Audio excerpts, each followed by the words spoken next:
Students problem को solve करेंगे हम वेक्टर एंड क्रॉस प्रोडक्ट से रिलेटेड। ये हमारे पास सेकंड प्रॉब्लम है जिसकी स्टेटमेंट कुछ इस तरह है, the magnitude of dot and cross product of two vectors are 6 under the root 3 and 6 respectively, find the angle between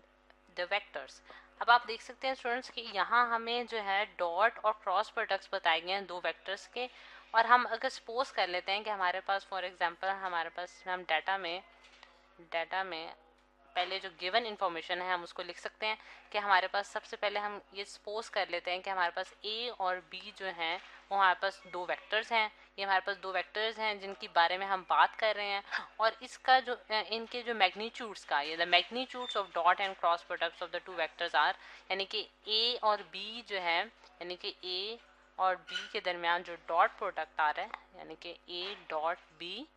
ये कोमे का साइन है स्टूडेंट्स, ए डॉट बी जो है वो हमारे पास किसके बराबर है 6 अंडर द रूट 3, और इनके दरमियान जो क्रॉस प्रोडक्ट है यानी कि ए क्रॉस बी जो है वो हमारे पास किसके बराबर है 6 के बराबर है। Find the angle between the vectors, और इन दोनों के दरमियान एंगल फाइंड आउट करना है, जो कि मैं सपोज कर लेती हूँ कि मेरे पास एंगल थीटा है जो कि इन दो वेक्टर्स के दरमियान लाई कर रहा है। ठीक है, अगर फॉर एग्जांपल हम इसको ड्रॉ भी करना चाहते हैं कि हम इसको कोऑर्डिनेट्स यानी कि एक्स और वाई कोऑर्डिनेट्स में दो वेक्टर्स भी ड्रॉ करके मैं आपको बता देती हूँ। फॉर एग्जांपल ये हमारे पास ए वेक्टर है और ये हमारे पास बी वेक्टर है, और इन दोनों के दरमियान जो एंगल है वो थीटा है जो कि हमने फाइंड आउट करना है, और गिवन इन्फॉर्मेशन में हमें उनका डॉट और क्रॉस प्रोडक्ट का आंसर बता दिया गया। ठीक है, अब इसके लिए हम सिंपलेस्ट टेक्निक क्या यूज़ कर सकते हैं इस प्रॉब्लम को सॉल्व करने के लिए। सोल्यूशन की तरफ आते हैं स्टूडेंट।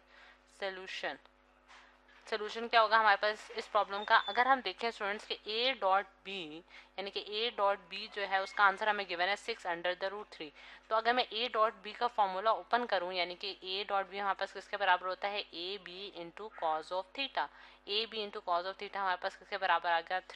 6 under the root 3। अब ये इक्वेशन 1 है हमारे पास। सिमिलरली जो है वो मैं इक्वेशन 2 बना सकती हूँ इस इक्वेशन से, जो कि हमारे पास क्रॉस प्रोडक्ट की है, यानी कि ए क्रॉस बी हमारे पास किसके बराबर है 6 के बराबर है, और ए क्रॉस बी हमारे पास किसके बराबर होता है स्टूडेंट्स, उसका फॉर्मूला ओपन करूँ तो हमारे पास a B into sine of theta के बराबर होता है,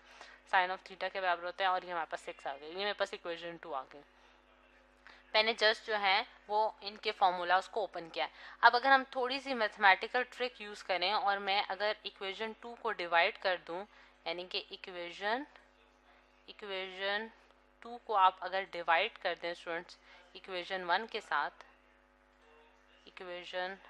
के साथ, तो आप क्या आंसर हासिल कर सकते हैं, यानी कि ए बी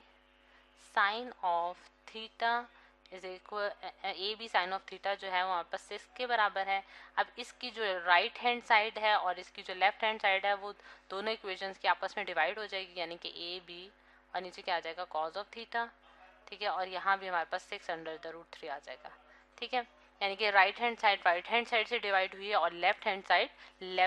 से डिवाइड हुई है। अब अगर हम देखें कि अगर मैं इसको सिंप्लीफाई करूं इस इक्वेशन को, तो मेरे पास ए बी जो है वो ए बी से कैंसिल हो जाएगा, क्योंकि हमारे पास ये क्या है मैग्नीट्यूड्स हैं, ए और बी के मैग्नीट्यूड्स हैं, जो कि ए और बी के दोनों के मैग्नीट्यूड्स के साथ कैंसिल अप हो गया, और यहाँ 6 जो है वो 6 का कैंसिल हो गया, और sine of theta divided by cos of theta जो होता है स्टूडेंट्स हमारे पास क्या बनाता है टैन ऑफ थीटा बनाता है। ठीक है, ये भी एक सिंपल ट्रिग्नोमेट्रिक रेशियो है जो कि हम जानते हैं कि sine of theta divided by cos of theta हमें क्या देता है टैन ऑफ थीटा। ठीक है, टैन ऑफ थीटा देता है, ये हमने इसमें इनपुट कर दिया, और ये हमारे पास जो राइट हैंड साइड पे आ रही है वो 1/√3 आ रही है। ठीक, तो अब क्योंकि हम थीटा फाइंड आउट करना चाहते हैं जो कि इन दोनों इक्वेशंस दो वेक्टर्स के दरमियान का एंगल है, तो थीटा हमारे पास किसके बराबर हो जाएगा students tan inverse of 1 divided by √3, 1 divide by √3, जो कि हमारे पास क्या आ जाता है टैन इनवर्स 1 डिवाइड बाई √3 हमारे पास आता है 1.7320, और उसका जब मैं टैन इनवर्स लूँगी तो मेरे पास आंसर आ जाता है स्टूडेंट्स 30 डिग्री, यानी कि theta is equal to 30 degree जो है वो हमारे पास एंगल आ गया है जो कि इन दो वेक्टर्स के दरमियान होगा।